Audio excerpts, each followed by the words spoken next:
All right, let's get right into it. We're talking about your credit score, something that, takes years and years of careful work to build, but can be absolutely destroyed in a ridiculously short amount of time. So today, we're gonna break down 4 of the most common traps that can just demolish it. And listen, that is not an exaggeration. It's kind of crazy how fragile a good credit score really is. One wrong move, just one bad month, and all that positive history you built can take a massive, massive hit. It's just a tough reality of how the whole system works. So, what are these things? What are these credit score killers? The mistakes that can literally take years to recover from. We're gonna walk through 4 of the sneakiest, most destructive traps people fall into. A lot of times without even having a clue what's happening until it's way too late. Okay, first up is the big one. This is the single most important factor, the one that carries the most weight and, can cause the most immediate damage. We are talking about late payments. Now check this out. This chart kind of shows you the DNA of your credit score. See that huge purple slice? That's your payment history. It makes up a whopping 35% of your entire score. It's not just a piece of the pie, it's the foundation the whole thing is built on. And that's exactly why even a tiny crack in that foundation is so devastating. So how devastating are we talking? Well, a single late payment can drop your score by 50 to 100 points. Just let that sink in for a second. One single missed due date can completely erase months, maybe even years of perfect on-time payments. And it gets worse, fast. Being 30 days late, that's bad. That'll do some damage.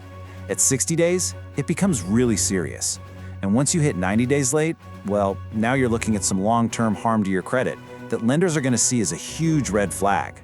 And here's the real kicker. This is not a temporary glitch. That one mistake, that single late payment, will stay put on your credit report for 7 full years. It follows you around for a very, very long time.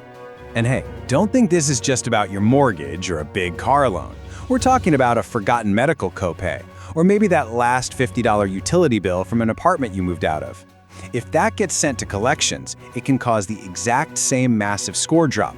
It's not about the dollar amount, it's the fact that it went to collections at all that does the damage. Okay, on to our second trap. And this one really catches a lot of people by surprise.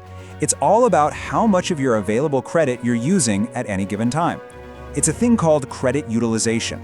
This is where what you intend to do and what actually happens just completely split apart. So you might max out a credit card for a big purchase thinking, no big deal, I'm gonna pay it all off when the bill comes. But the thing is, lenders don't see your good intentions. They just see a snapshot of your balance on the day your card company reports it. And if that snapshot shows a maxed out card, well, the damage is done in that exact moment. And this is exactly what that high balance is screaming to them. It suggests you're under some kind of financial stress and that you're leaning way too heavily on credit just to get by. Now, whether that's actually true or not, it doesn't matter. That's the perception. And in the world of credit, perception is everything. All right, let's talk about trap number 3. This might be the most counterintuitive mistake of them all, because it usually comes from a really good place. You're actually trying to be more responsible with your money. So you finally pay off a credit card, and you think, great, I'm gonna close this account. It's the responsible thing to do. Less temptation. I mean, it feels right, doesn't it? But in the weird backward logic of the US credit system, that can actually backfire and drag your score down. Here's why. It creates this little domino effect. First, when you close a card, your total amount of available credit shrinks. Bam, domino 1. Second, because your total credit is now lower, that utilization ratio we just talked about suddenly spikes, which looks bad. Domino 2. And third, if that was one of your older accounts, you just chop down the average age of your credit history, another key factor. Domino 3.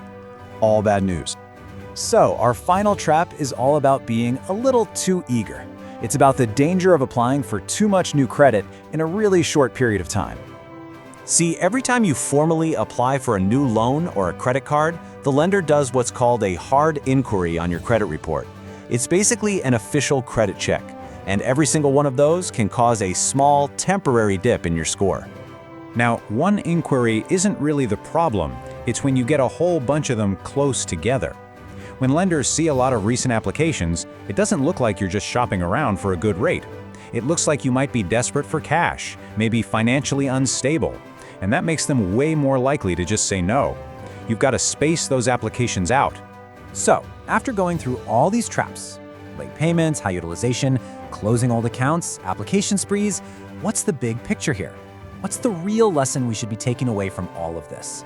It all boils down to this really powerful idea. You can work hard, you can have the best intentions in the world, but the credit scoring system, it doesn't reward effort. It rewards precision. You have to think of it like a game with a very specific set of rules, and winning just means knowing and following those rules exactly. And that really just leaves us with one last thing to think about.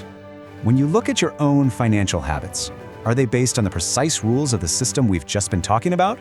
Or are they based on what just feels like the responsible thing to do? Because the answer to that question might be the key to everything.